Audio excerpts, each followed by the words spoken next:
right? The slave trade era. Were the Europeans involved in the slave trade? Of course they were. But whenever they want to talk about their history, whenever they want to make movies that depicts talking about their history, have you ever seen a movie that they have created depicting their history as, you know, or depicting their history during the slave trade era? They have never, or even if there might be some movies, but when it comes to the core of their history, the heart of their history, you are never going to find the slave trade era in their movies, in their historical films. Never. But they were involved. Matter of fact, they started it. All right. They started the transatlantic slave trade. But whenever, which means that they are also part, their history is also part of the slave trade era. But when they want to make their movies, you are not going to find a single slave trade, you know, talking about slave trade in their movies. But when it comes to us, if I ask some of our people that, like, if you hear of Black history, if you hear of African history, what's the first thing that comes to your mind? The first thing that will come to your mind is the slave trade era. So why is it like that? And you are even going to hear some of our people saying that Black history is the slave trade period. You know, whenever they're talking about Black history, they must talk about the slave trade era. Black history did not start from slavery. Before the slave trade period, we had great history. We had great empires. We had great achievements. And that is why, for one of my views that I did, I was talking about how if we as a people don't know our history, we are not going to know the achievements that our ancestors has achieved in the past, because you have to know the achievement that your ancestors have achieved in the past and the mistakes that they made in the past. That is going to be your ground to where you're going to stand, if you know what I mean. And secondly, I talked about how your history is like the foundation of your existence. And if I'm talking about foundation of existence, I mean like it is where you are grounded, you know, when it comes to this our physical world, our physical existence. We all know God is the main source of power and God is the main source of existence. But when it comes to your history, that's why everybody has history, if you know what I mean. Everybody has history because that is the beginning of you, of your existence. So when we want to talk about our history, it's sad that we always, if you watch majority of Black historical movies that they have been made to talk about Black history, they are always depicting the slave trade era. Why is it like that? Is it that the producers are unaware of African history? But if they are unaware of African history, why can they not make it to Africa? Why can they not visit historical places, come and meet um, people that know of the real African history instead of just, you know, going in for the slave trade era? And majority of these movies, they will showcase us as maybe we were selling each other. You know, there must be a motif in every Black historical movie that is produced. All right, there must be a motive behind every Black historical movie that is produced. Why is it like that? I mean, from the very time that Black Panther came out, you know, Black Panther was a little bit, you know, is an exception from the other movies, because Black Panther is the only movie I can say is one of the best movie that has portrayed Black as power, Black as king. You know what I mean? African as power and African as king. And I'm not talking about maybe the vibranium and, you know, the just the CIG that was used there, but I'm talking about the culture, even though it also includes the vibranium and stuff like that, because it all portrays to showcase us as powerful, which it is those are the type of movies that we're supposed to be creating, you know. And the Black Panther movie is not just all about, the CIG stuff, because it also depicts real African history. It also depicts the strength of Africans.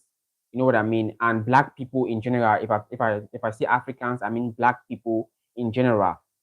And that was why every time, majority of the time that Chadwick Boseman went to an interview, may so rest in peace, they will always, the first thing that the person interviewing him would make the audience to believe is that the movie Black Panther was a fictional movie. Of course, it was fiction, but they are always trying to make people to be aware that is the first thing that they will try to make people to be aware that the movie is fiction, because that movie really makes some people frightened. It really frightened so many people because of the power, because of how it portrays African greatness and all that stuff.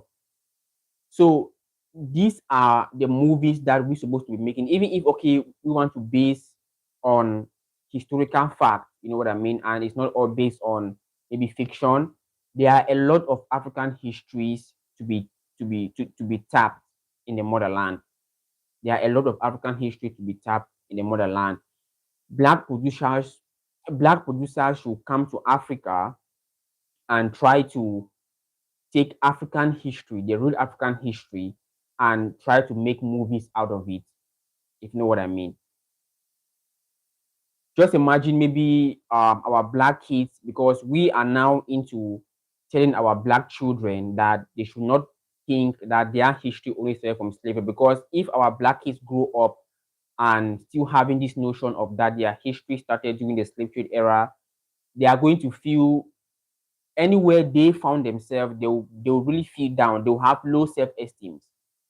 You know what I mean? And if we are telling them that their history never started from slavery, but when they grow up, they are still watching black historical movies only depicting slavery, only talking about how the black history is all about slavery, then how do you want to convince them that their history never started from slavery? Of course, you cannot convince them, because movies are one of the ways that so many people perceive others. Maybe especially if you are far away from some group of people. There are some movies that have been made that talks about some group of people, their cultures that was never known, if you know what I mean.